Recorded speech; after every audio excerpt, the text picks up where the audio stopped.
our subjects for today, talking about what leaky gut is and how it affects you. We're going to be talking about why fixing your intestinal lining affects so many other processes of your body. And then also we'll be talking about why Qenda works, how it works on the intestinal lining, and and that's how it achieves its results basically. So once you understand the intestinal lining, its roles, and then leaky gut and how that affects the body, it'll explain a lot. And then we'll talk about the ingredients in Qenda that really helps that. So let's get into it. So the intestinal lining is only one cell thick, and that's like half the width of a human hair, believe it or not, which is so tiny and thin. And that like one cell is obviously, there's lots of one cells all together like that, tight junctions. And the role of this one cell is to only let through digested foods and broken down foods. So that's how the proper intestines work. And like your intestines are tube. The whole digestive system's a tube from nose to tail. So your intestinal linings there, on the inside you have your food and your feces, and then on the outside of that you have 60% of your immune system and all your blood. So the intestinal lining is only there to let through digested foods, and of course make sure it doesn't let anything else in. So this is where it gets important when we start talking about like the cells. So all those cells have like little villi on them like that, and they're like finger-like projections. And these little villi, they actually increase the surface area of the intestines. Obviously, if you think of that being a flat surface of the intestines, like the lining of the tube, once you add in loads of these fingers, it increases the surface area exponentially. So instead of it just being, say, 2 inches across there, you've got maybe 15 inches going all the way along. And obviously these are 3D, so that's how it absorbs the nutrients. These epithelial cells obviously are what regulate what's going on. And all these intestinal cells and villi are supposed to be tight together. When we have leaky gut, what happens is we get inflammation between these tight cells. So we get like gaps. So instead of being tight and only letting through what they're supposed to, you get gaps in there.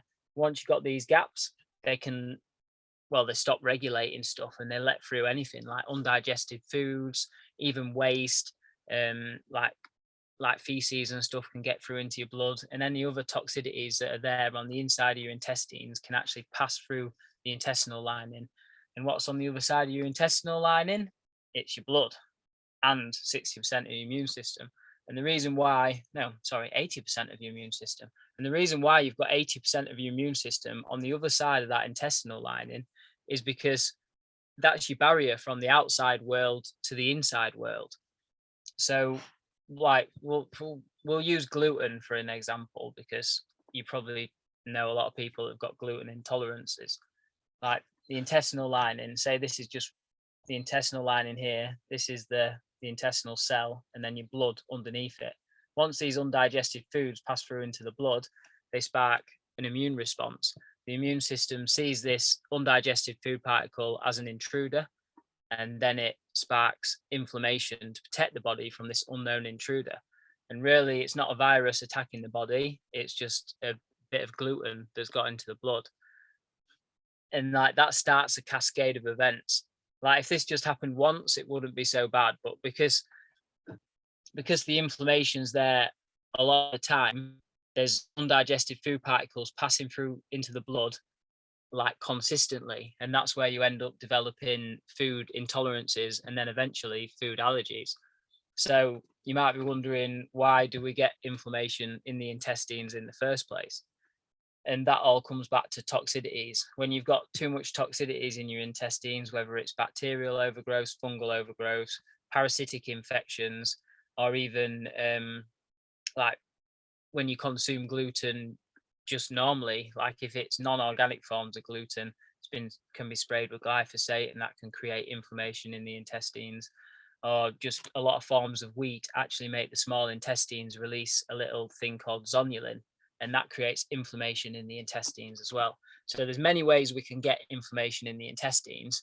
And in our modern day environment, like just too many chemicals that we're exposed to, they all knock the body out of balance. But normally when we're dealing with people and helping people like yourselves, like they've got either a bacterial overgrowth, fungal overgrowth, parasitic infection, and or a viral infection.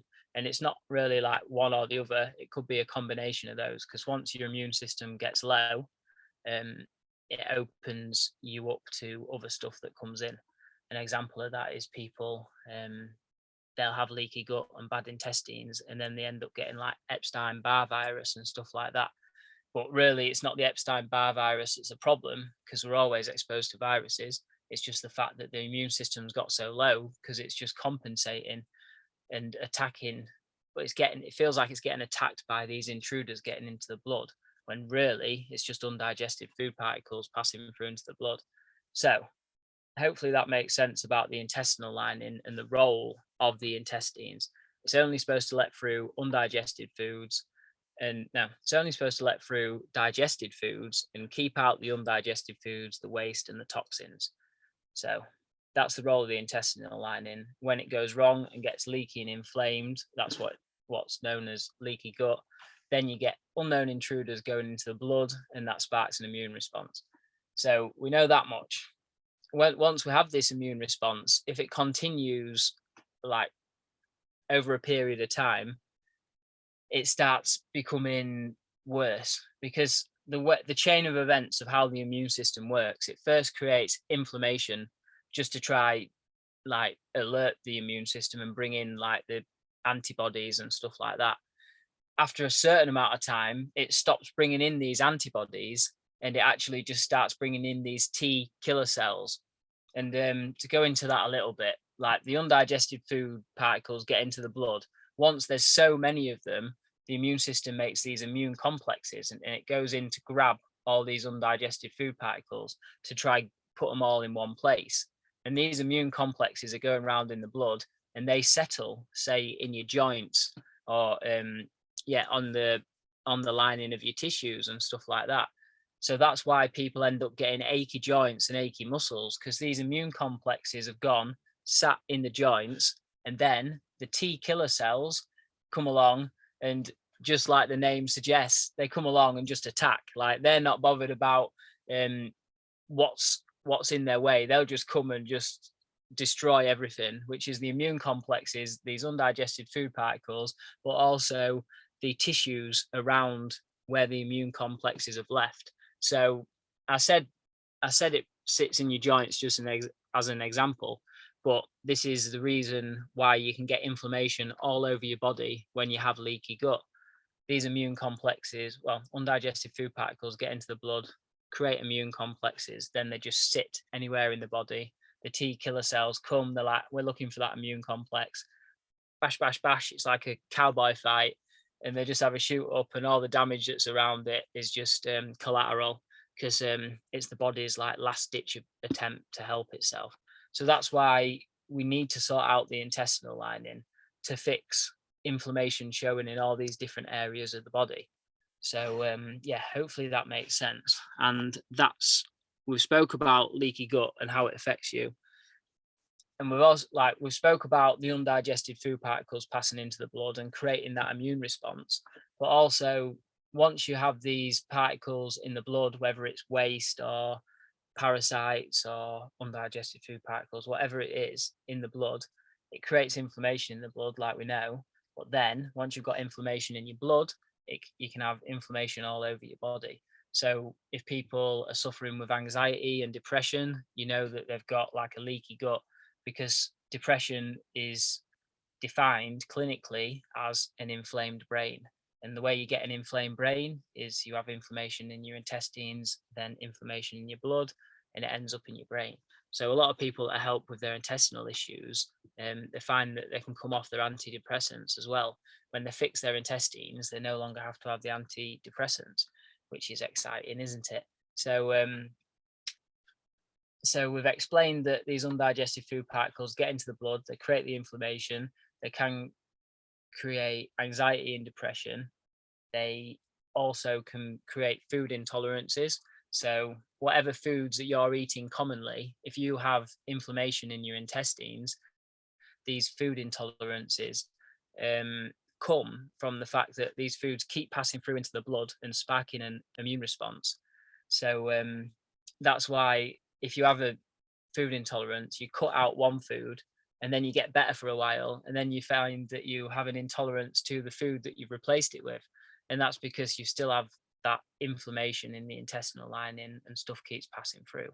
So I spoke about anxiety, depression, we spoke about food intolerances, malabsorption. We'll talk about that now.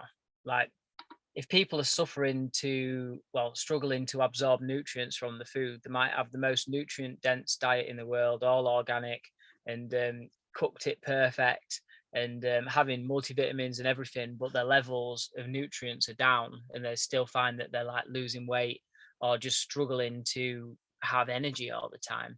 That can be because of these villi that I was talking about, these finger-like projections. If you've had inflammation for too long in the intestines, these can actually get damaged by the T killer cells that I was talking about, and they can actually just disappear. So what we find is people have no villi on their intestines. It's known as something called bilious atrophy. So instead of them being there and increasing the surface area of the intestines and absorption, they actually disappear. They've been damaged and they actually disappear. So yeah, you're not going to get the nutrients from the food if you've had this inflammation for a long time. So yeah, I think that's an important point to note. So we've done food intolerances, anxiety, depression, malabsorption, and yeah, I think that's the main areas of what leaky gut actually causes. We know that it can create inflammation in all different areas of the body, and malabsorption, no matter what, like even if you're having like a multivitamin or something, which is supposed to be easily absorbed, like if you don't have these villi here and you have inflammation in the intestines, it's just not going to get absorbed because there's like a battle going on the inside of your body all the time. So yeah, hopefully that explains leaky gut and what it does to your body, basically. So obviously, the next point I said I'd talk about is why fixing your intestinal lining affects so many processes in your body. Obviously, we spoke about the damage that it does, and obviously when you, instead of having these gaps in your intestinal lining and it just letting anything through, once they're closed back up, it regulates stuff again. So that'll be why you found when you have the Qenda, like maybe after 7 days or 10 days, like the brain fog actually goes away, because obviously brain fog's inflammation in the brain as well. So the Qenda can heal and seal the gut lining, and we'll talk about what ingredients do that next. But how fixing the intestinal lining affects so many other processes. Right, so you might have heard me explain this before. The body works in stages when it's trying to heal. I've sort of skimmed over how the immune system works. It starts off like secreting, starts off with inflammation, then it secretes antibodies, then it immune complexes, then T killer cells. So it's a bit over the top explanation. You could just say inflammation causes inflammation. It's a lot easier. But when we're talking about fixing the intestinal lining and what that does to the body, yeah, that's what I say. So it's all stages. What the body does, it starts with inflammation, and then when the inflammation doesn't work, it makes ulcerations and cysts, and then when that doesn't work, it makes scarring, and then if the toxicities are still present, it ends up being cancers. So obviously got it's all ladies on here, and that's where like women get like polycystic ovaries and stuff like that from. They've got too much toxicities in the body, and obviously there's a lot of factors that go into it. This is just one of the factors, because you've got to talk about estrogen balance and stuff, but I've maybe leave that for another call. But yeah, the body first makes inflammation, then it makes cysts and ulcerations, then it makes scarring, then it makes cancers. So to ultimately deal with all that stuff, you need to deal with one of the root causes, which is leaky gut, which is spreading the inflammation all over the body. One lady said to me, she was like, well, if I how does fixing my gut help my ovaries? But hopefully, like I said, once you've got inflammation in your blood, it can show everywhere. And yeah, in women, it shows in the most powerful place. It always gets you in your um, yeah, your most energetic place. And unfortunately, in women, that's normally their ovaries and around them areas. But it's the same with like myself when I had like ulcerative colitis. And a lot of people that I help that have had inflammation in their intestines for a long time, and they've most likely got scarring in there that they don't even know about. Because I don't know if any of you guys have ever been for MRI scans and stuff like that. Like they don't say anything about scarring, and then on your 20th scan, they're like, "Oh, we found some scarring," and the scarring didn't just turn up that day; it's actually been there all along. So yeah, after helping so many people, and like I think if you've had inflammation going on in your body for like 5 years, 6 years, like there's going to be some scarring there. Like that's my hypothesis anyway, and that's what I found with people like that I've helped. And sort of the way you'd know if you had scarring in your intestines is people always like describe like a pain around like their sort of upper to middle abdomen. And the people that have described that pain, I found that they have had scarring. It has came up in scans at some point as well. So then when people say they've sort of got these pains, because you know if it's like a gurgling and a trap wind, or if it's a pain that's been in the same place for 3 years, that's, yeah, it's pretty obvious that it's going to have some scar in there, even if it hasn't been brought up by the doctors, which is great because it means we don't have to have cameras up our anus and we don't need to have cameras down our throat and stuff. We can just work on the principles that if we assume that they're there and just have the set stuff to fix it, you're all good. So fixing the intestinal lining affects so many other processes in the body. So yeah, hopefully that, obviously we said about how inflammation goes into different areas of the body. And now we'll talk about like when we use Qenda and how it heals, because it's sort of the same thing. And I'm tripping up because I'm trying not to talk about Qenda when I'm talking about fixing the intestinal lining. So we'll just tie it all in together. So the way the Qenda works on this, we'll start off with just the herbs. Like it's got the 3 best herbs for healing and sealing the gut lining. It's got slippery elm, marshmallow root, and licorice root. And obviously it's the highest quality of them with no other toxicities. It's third party tested. So it's just ingredients that aren't going to irritate the intestinal lining, and they are really going to help. The reason why it's not just those 3 ingredients is because, like I said before, there's toxicities building up in the body that's creating the inflammation in the first place. So you need to get rid of those toxicities. So you need something that cleanses out like the parasites, the fungal overgrowth, the bacterial overgrowth, and even the viral infections.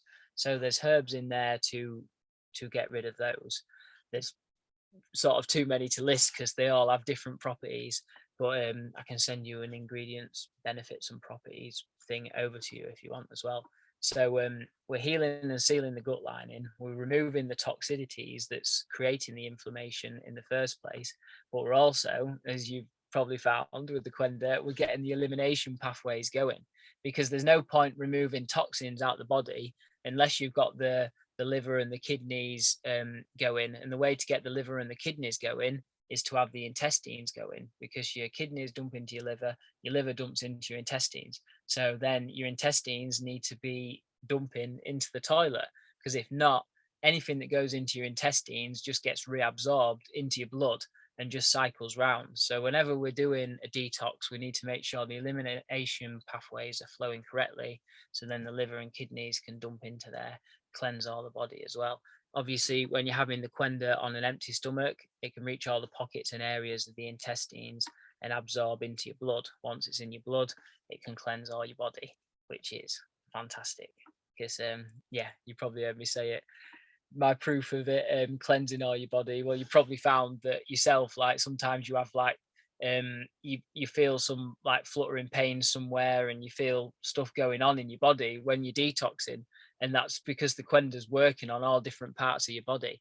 And myself, I sneezed and I had a parasite come out my nose, and that was after 10 days. So that just shows that it really does work on everywhere, which is great. I've heard some stories from people, they're like, oh, I've got a fluttering pain on the top of my leg and stuff. I've never had that before. And I'm like, I won't be surprised if you had a parasite there, because once you get like something like Ascaris in your blood, Ascaris is the roundworm, it's a very common parasite. Once you get that into your blood, yeah, it can access all your body. So that's why you're having the Qenda on an empty stomach. That's one of the reasons. Another reason why you have the Qenda on an empty stomach is obviously so it can reach all the pockets and areas of the intestines. When this has been going on for some time, like the inflammation can build up, and like people, if you've heard of diverticulitis, that's where they get like little pockets in the intestines. Also, if you've got toxicities in the body for a prolonged period of time, the body actually starts making like little fistulas. What a fistula is, it's trying to make a channel to get the toxicities out of the body. Just because, and that's normally in people that are constipated. Their elimination pathways aren't flowing, so the body's making its own elimination pathway, which is like channeling out, which is, it's pretty crazy to think, because it's quite obvious when you think about it. But yeah, obviously somebody's got, like, for example, ulcerative colitis or Crohn's disease, they're given medications to constipate them and bung them up, and then it's just adding toxicities in the medication, but then it's also holding all the toxicities in from like the parasites excreting their waste and stuff, because they dump like isopropyl alcohol, lactic acid and phenol into your body, obviously very acidic, and eat your iron and your B12 and your nutrients. So somebody that's got these infections are always have such high toxicity levels in the body, and that's why they find that their BO can smell, their breath can smell, they can have spots, they can get quite spotty, they can have like really heavy periods as well, because like that's a detoxification pathway, obviously, your menstrual cycle. So it all comes out in your breath, your sweat, your urine and your feces. So if it's not coming out in your urine and your feces, it's going to be coming out in these other areas. So yeah, when people are like these buckets overflowing with toxicities, that's when the Qenda comes in, removes the toxicities that's creating the inflammation in the gut, and then heals the intestinal lining at the same time. So it's really good for working on that process that I described, the inflammation, ulceration, scarring, and cancer. You shouldn't really say that, should you, ever on a video, because yeah, you're not allowed to say stuff helps with that. So I'm not saying that, but I'm just saying that's the process. I'll say it'll help with these three, but we won't mention that bit. But yeah, so that's how it sort of works on the intestinal lining. It removes the toxicities, heals and seals the gut lining, and gets the elimination pathways going again. And also, there's other factors at play as well.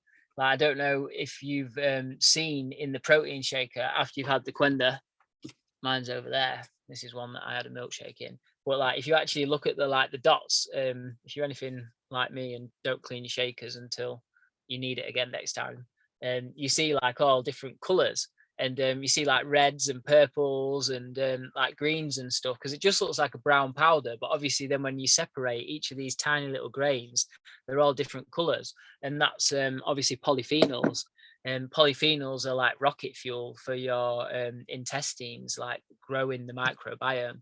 Like, you've all heard that fiber's good, and having a diverse amount of vegetables good for feeding your microbiome. The more diversity you have in plants and vegetables, the better and stronger and more diverse your microbiome can be. And your microbiome is obviously the combination of organisms inside your intestines. So and they regulate your hormones and your immune system. So well, you can imagine how important that is, to have a robust microbiome that yeah, looks after your hormones and your immune system.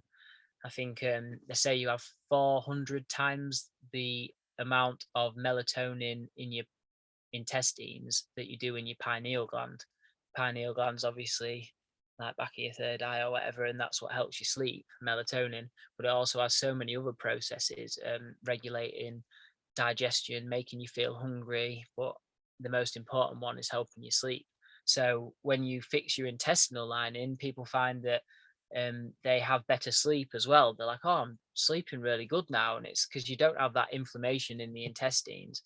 And like I said, it's not creating that immune response. So you haven't got a fight, you haven't got a battle going on in your body all the time. You might be chilled out meditating, but if you've got these overgrowths inside you, there's always a battle going on, just trying to find balance and harmony. Your immune system's always go, go, go. So that's why we don't want to just suppress the immune system with immunosuppressants and stuff. We want to actually deal with the root causes, which is the toxicities. And talking about the whole stress thing as well, like Qenda's got adaptogenic herbs in there as well, which the whole point of an adaptogenic herb is to support the immune system and also regulate your stress levels. It really helps hormonally that way as well, because obviously when you're stressed, your body creates cortisol. Once your body's releasing cortisol, everything else just sort of goes out the window and it just goes into survival mode. But when you have herbs like ashwagandha, which is one of the adaptogenic herbs, even licorice is an adaptogenic herb as well, and that helps calm your body down. So there's a lot of stuff going on in the Qenda that really helps support your intestinal health, and it's dealing with them root causes. There's bitter herbs in there to cleanse your liver and cleanse your kidneys at the same time. Like I said, we've got to get the elimination pathways going. We need to get everything flowing at the same time when we're cleansing and healing the body, because there's no point cleansing just your intestines, because then like if it's not going out in the toilet, it's only going to get reabsorbed into your blood. Or like a lot of people do a liver cleanse, but if they're not getting their bowels moving, like I said, it's only going to get reabsorbed in again. And which is why it sort of ties in with female health as well. Like obviously Amy can speak to this a bit more, but like your estrogen, it gets regulated by your liver and it gets put into your intestines to get excreted. But if people are constipated, which I've found a lot with people with polycystic ovaries and really high estrogen and high testosterone, actually, like they're not excreting stuff, so stuff just sits in there all the time and circulates round, and that's why you can end up with high levels of these hormones, because your body's made to flush stuff out basically. And yeah, once you get that flow going in your body, it can really support you. And obviously it feels like there's been a massive shift in your brain and you feel like you've got more energy and stuff, but really it's just that yeah, this battle stopped going on, or your body started winning the battle and these overgrowths have gone out of you. But yeah, so I could ramble on forever about the Qenda and how it fixes the intestines, but I think that's the basics really. And yeah, I've rambled on for half an hour now, so yeah, happy to take some questions from anyone. Yeah, if you just want to unmute yourself if you have anything to ask, or if you want me to clarify anything, just let me know and I'll see if I can access the chat as well. I wanted to know about the period of, is just this is just curiosity. Why 3 months? 3 month minimum, because parasites can lay their eggs and they can lay dormant for like 6 to 8 weeks. So you want to make sure you cleanse him for at least 6 to 8 weeks to make sure you get rid of the parasite's egg cycle. And that's why we do the 2 scoops twice a day for like a period of 6 to 8 weeks, because you might have found I know actually, Diana, you've only just started going on the 2 scoops, haven't you? But well, it's almost 3 weeks now. I mean, it's like 2 months already. Awesome. But it's 3 weeks that I'm on 2 scoops. So yeah, 2 scoops twice a day. Yeah, amazing. Yeah, when you're on that, it really, I love it. Yeah, I'm currently doing that now, because I thought I had some issues after this motorbike crash and nothing was making sense. I went for bioresonance and it was like, oh, you've got a scaris. And I was like, well, I was having Qenda once a day. I thought it'd stop that. But then again, I live on a farm. I'm walking barefoot outside here, there and everywhere. Like I never had shoes or socks on ever. And yeah, like there's every type of animal on my farm. There's like rabbits on the grass and Oh, chickens and sheep and, well, there isn't pigs, but yeah, there's everything but, and we've got dogs in the house and on the grass. And I was like, oh wow, I've got to practice what I preach here. So I'm socks and shoes all the time. I thought just having the Qenda once a day would keep me enough, but then obviously if you, because I wasn't handling raw meat, and I wasn't eating like fish that or anything that you know to get parasites from, but I was walking barefoot outside all the time. And if you got me on social media, you'd see my bare feet all the time. So I've stopped doing that and got on the Qenda twice a day. And yeah, it's it's amazing. Like I had the answers all along, and I was suffering for maybe a year and a bit, and I thought it was because I killed off a big bit of my liver, and I thought it was just my body finding balance, and actually it was just a parasite infection. So yeah, 2 scoops twice a day. It's amazing because you actually see them coming out, but it's like it can be a bit of a roller coaster. I'm like, oh yeah, I've got loads more energy, and then some days I'm like, oh yeah, yeah, exactly. Right, it's sort of not like me at the beginning of this call, but yeah, it's, and that's obviously like why I'm here to talk to people and stuff, and just I have to give that support just so people finish the job, because it can feel a bit counterintuitive. Yeah, and Qenda seems to work that way. Like normally it'll make you feel really good at first, and it's like, oh yeah, you'll get rid of the brain fog and stuff, and that shows you how good you can feel, and then it'll take it all away from you, and your body will really start cleansing. And but like I think it works that way to dangle the carrot in front of you and then know that you have to push through this next stage, because it is inevitable when you've got these inside you, like these overgrowths or whatever, just knocking your body out of balance, that they so have to long. come out. And yeah, when you're cleansing, and that's why it is 3-month minimum. And Okay. like if Also, anyone, it's also related to the bloating, right? I mean, like the bloating that comes and goes. I have that's also a tendency to bloat, yeah, still, but not always now. Before it was all the time. Now I bloat sometimes. I like, I have yeah, to. and obviously bloating, I did a masterclass on this a few weeks ago about diet and stuff, and like fermentable carbohydrates and what creates the bloating. And if Yeah, you're not having any fermentable, I think we spoke about it on the phone yeah, actually, and if you're yeah. not having any fermentable carbohydrates and you're still getting bloating, that shows it's just the Qenda killing off these overgrowths. And yeah, and it can come and go obviously with diet. If I said that it was nothing to do with diet, I'd be fibbing.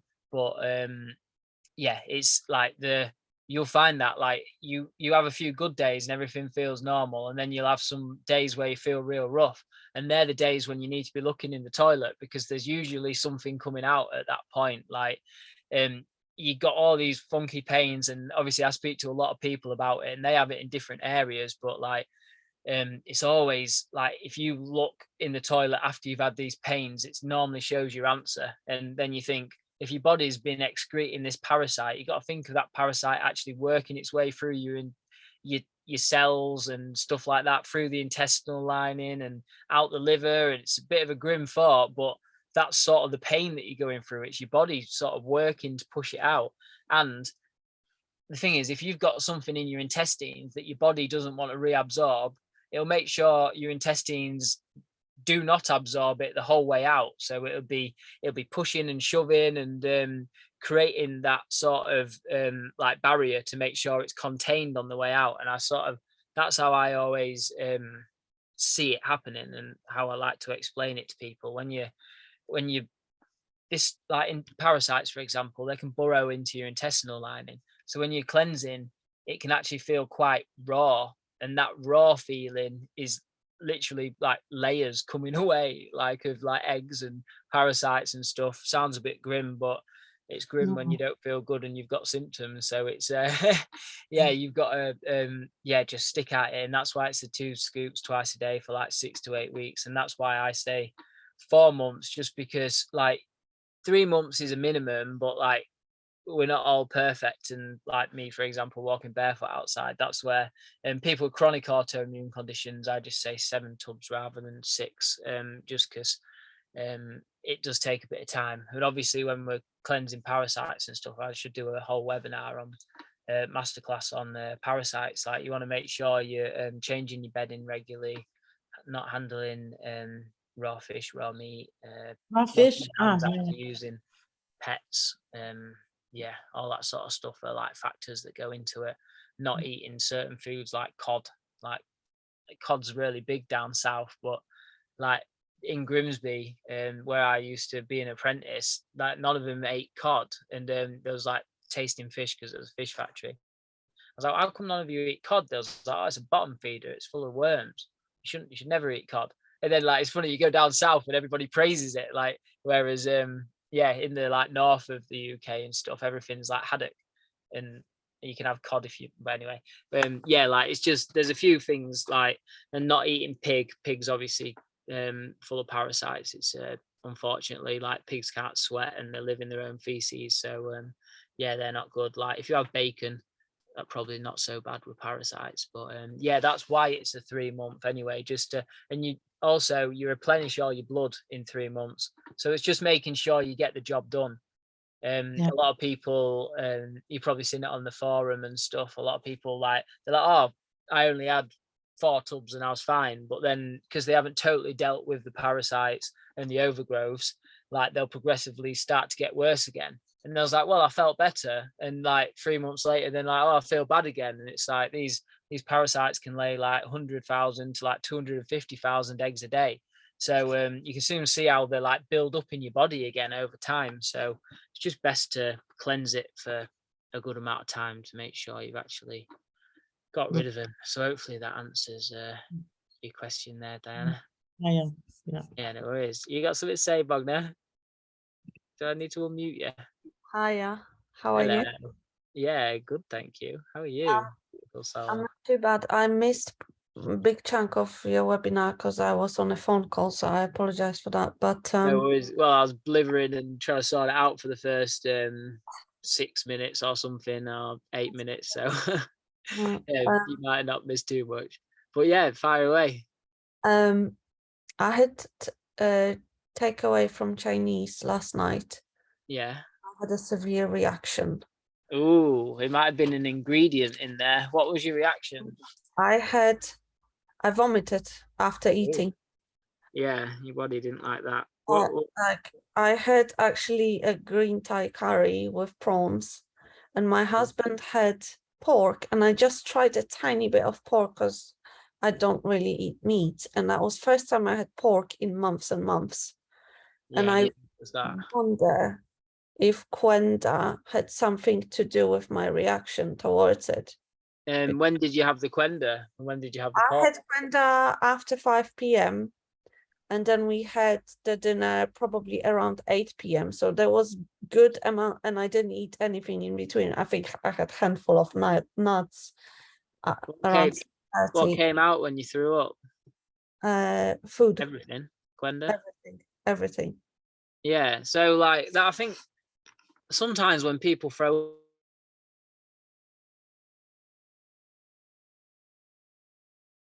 He froze? He did.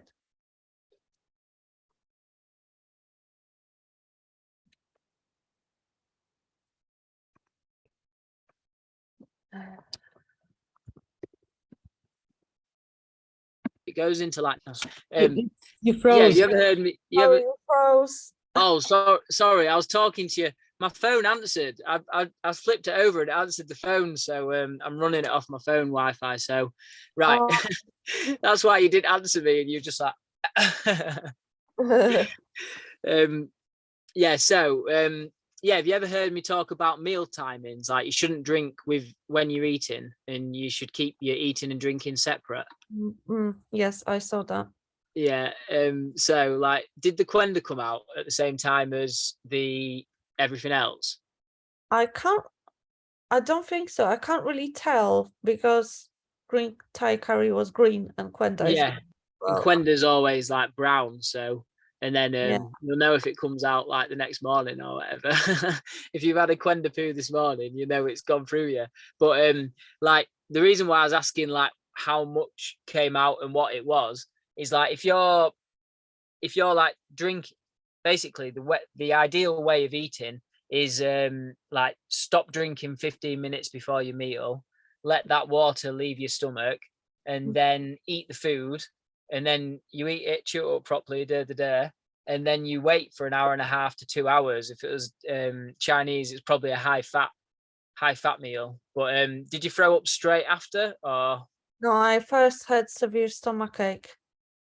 Yeah. And I blamed, like, maybe I ate too fast, maybe I ate too much at a time, as it was quite a big portion. Easily done with a Chinese. Yeah, and it was Thai green curry, and sometimes I find that with Thai food, if it's a bit spicy, my stomach can be quite sensitive to spicy food. So one was the chili as well that added up to the inflammation.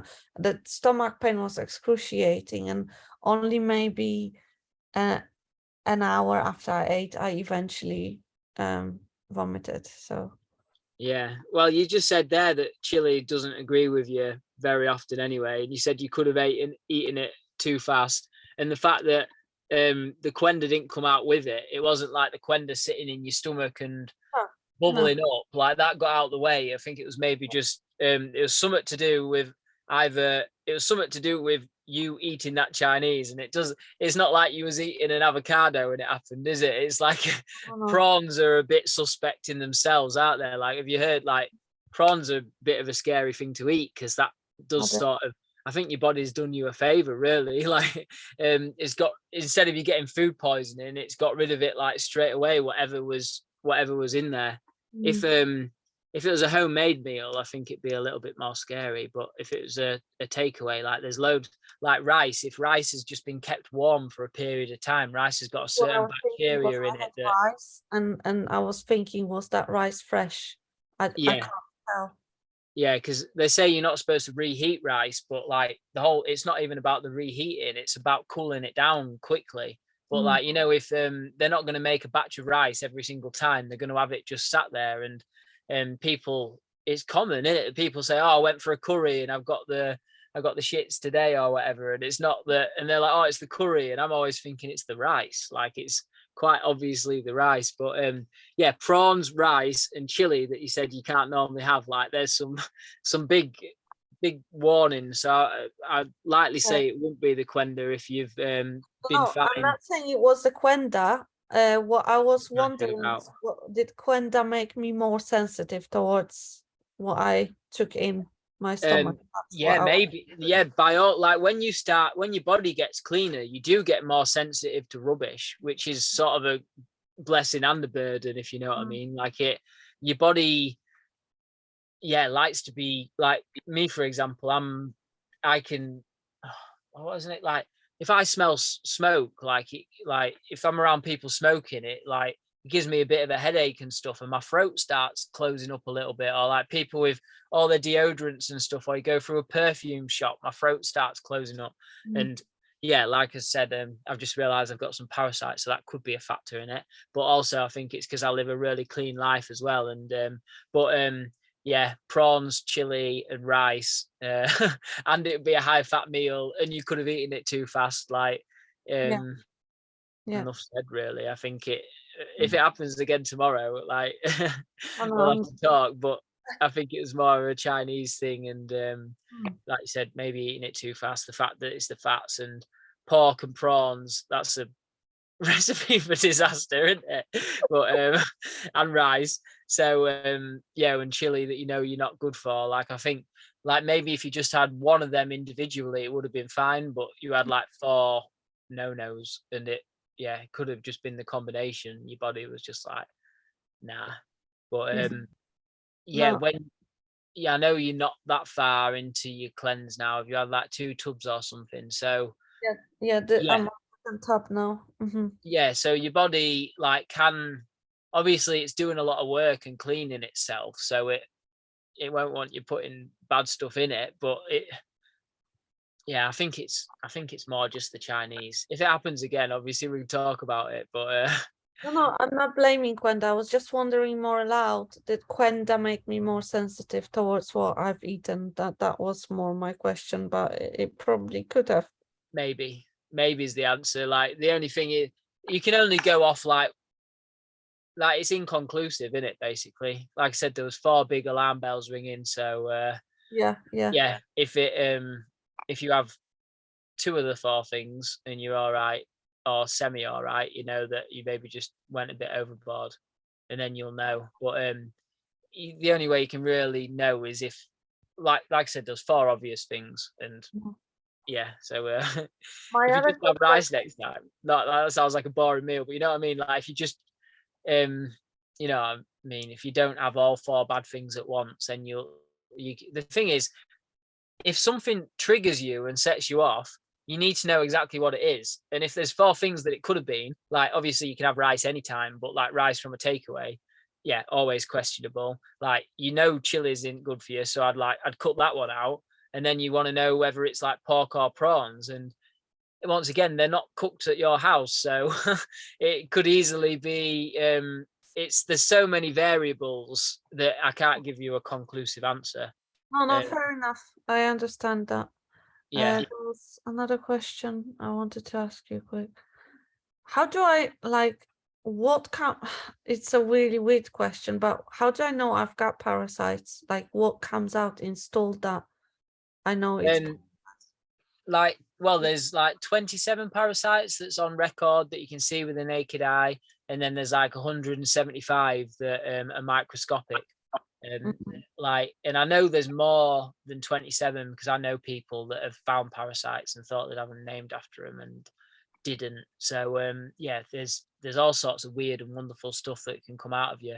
But basically, when the Qenda comes out and stuff, like if you see anything else with it, and like especially or in your stools, it normally comes out with a Qenda, and yeah, if you see anything that you haven't eaten, and sometimes like I get a bit of toilet roll and push it around a little bit or something. Like I've heard people go digging in there with whatever, but yeah, depends how much you want to go into it. But like I didn't even, like I always had like a little bit of like when I was like over the last year when I was just having like 1 serving a day, I had a bit of like white like snot around my stools, and I was like, whatever that white snot is, that's what's. And I thought it was because I killed off my liver, and your liver releases bile, and then the bile regulates the bacterial overgrowth. And I was like, oh, it might be a bit of candida or something. But yeah, turns out that was actually Ascaris. And then when I've gone on the twice a day and I've like pushed in it a little bit more, I'm like, oh yeah, it's not just a white little spot. That is like a little worm or whatever. So yeah, like the best way is to actually move it around a little bit and have a good look. Like if you really want to look, because otherwise it can be coming out and you can't see it. Or oh my gosh. if like the thing is, if you're having the Qenda, is it giving you any bloating when you're having it? I'm not sure. I was bloated, I think, in the first week. I'm not so bloated now. Yeah, and like so that shows that it's killing something off basically. Like I said, you can get bloating from carbohydrates and stuff, but if you was having your normal diet and then getting bloated after having the Qenda, that shows that that's like it's giving a gas as a byproduct when it's killing them off. So yeah, it shows that stuff is happening. And if you're having detox symptoms, it's a bit of a sign that your body's detoxing. So you ain't got to go getting a stick and pushing it around your stools, but you did ask how you see. Like that is the proper way of doing it. It's like when you do a stool test, that's what they do. They'll literally go in it, and yeah, you just if you're having detox symptoms, you know that like whether it's microscopic parasites or ones that you can see with the eye or whatever, like candida overgrowth and stuff, like an obvious ones like stick your tongue out and like does it look white? And if it's like really white round there, it looks all right, doesn't it? And like you can do a candida test and stuff, but the thing is, if you've got any sort of autoimmune condition, you've definitely got leaky gut and you've got something that's causing it, and it's always some sort of overgrowth that's creating the leaky gut. And it's just normal for people to have like brain fog now and achy joints and yeah, like bits of bloating when they eat and indigestion and all that, and it's not normal. So yeah, the simple thing is, if you're having the Qenda and you're having detoxification symptoms, it shows you're cleansing stuff out. So yeah, like, and if you really want to go fishing have a look and fish it out. But if you're cleansing and you having like healing waves where it's like you feel good and you feel bad and you just know your body's detoxing basically, and that's enough. Just follow the protocol, and that's because the thing is you can do all tests and stuff like you do bioresonance therapy and stuff, but I know a lot of people are just on a budget. So what I do, I like, if I'm ever on a call or whatever, I'll go through the symptoms. How many times you're having a bowel movement? I might mention it to you and stuff. And are you getting bloating? Are you getting brain fog? And And from the symptoms and what they've explained, then you can pretty much determine what's going on.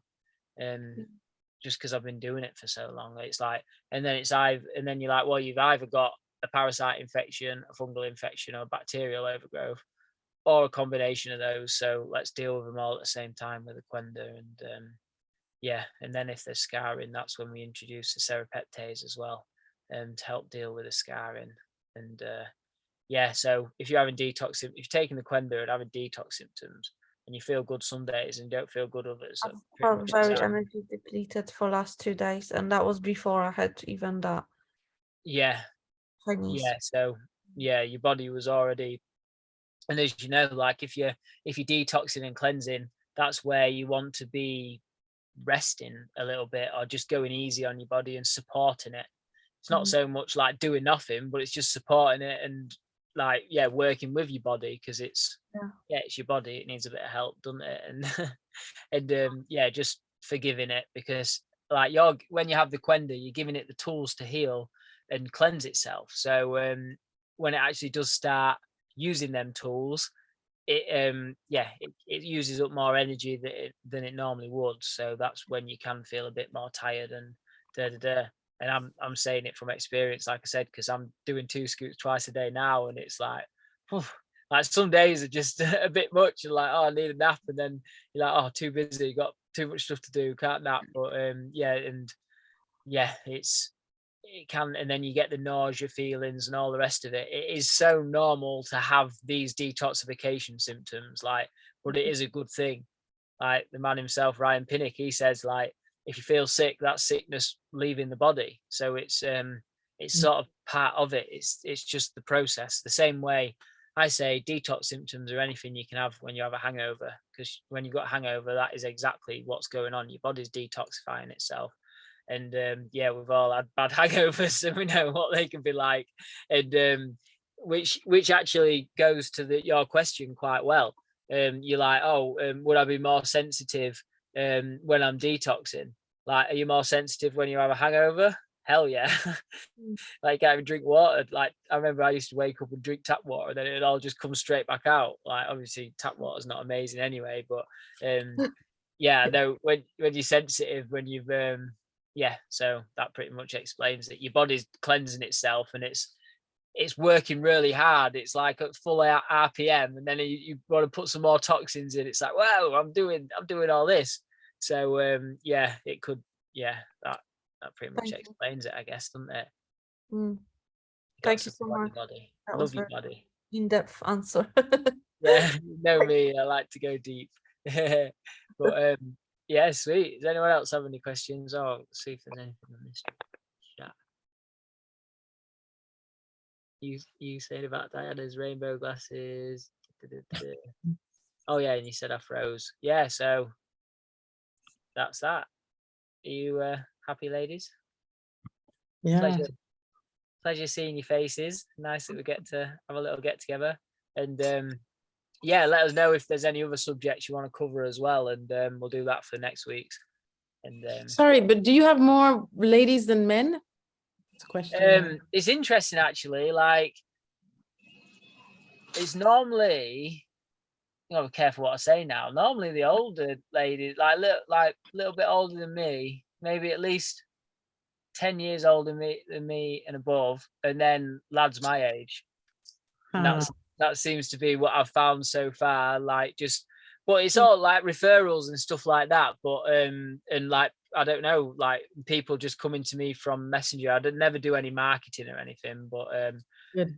I found that like ladies about 10 years older than me. I know Bogdan's not maybe, and Amy, I don't know how old you are as well, but yeah, like 37. How old are you? 30. So Yeah, I'm 37. yeah. So same. yeah, so well, yeah, I guess ladies like my age and above then, and then Yeah. lads sort of 18 to So it's the 35. younger generation of men who are more aware. Yeah, and then no, I haven't helped any. I have helped older men, but not like coaching clients and stuff like that. Obviously, just yeah, I've helped. Yeah, there's not as many though. Like I've had reviews from, yeah. So basically, older women, younger men. Yeah, that's an easier way of saying it, and or my sort of age. So yeah, interesting, eh? Yes. But yeah, Brilliant. I've helped people of all ages get better with a Qenda, but the ones that seem to resonate with me or talk to me a lot more or whatever, yeah, that. So, and then you just see as you go and as you grow who yeah, it's who believes you in it, really. It's I think that's my one skill. Like I'm very honest. I don't lack honesty. So then people just know I'm genuine. So it's yeah, and it's just what resonates with people, and it's people that are looking for answers as well. Like it's I say that to everyone, like if I'm on a call, like, or if they're trying to recommend a friend or something, like do they want to be helped? Like do they want to go through doctors and the medical system, or are they actually actively looking to heal it naturally? Because yeah, if it's not the latter, I can't help them, really. It's simple as that. You can't, because then you're talking about changing belief systems and stuff, which is a whole different area, isn't it? But yeah, lovely to see you anyway, ladies. I'm going to have a nap. Enjoy it. Yeah. Pleasure seeing you. Have a wonderful evening. Well, afternoon. Bye. Evening. Bye, bye, Love bye, you bye. all. Bye. Bye. Bye. Bye. Bye.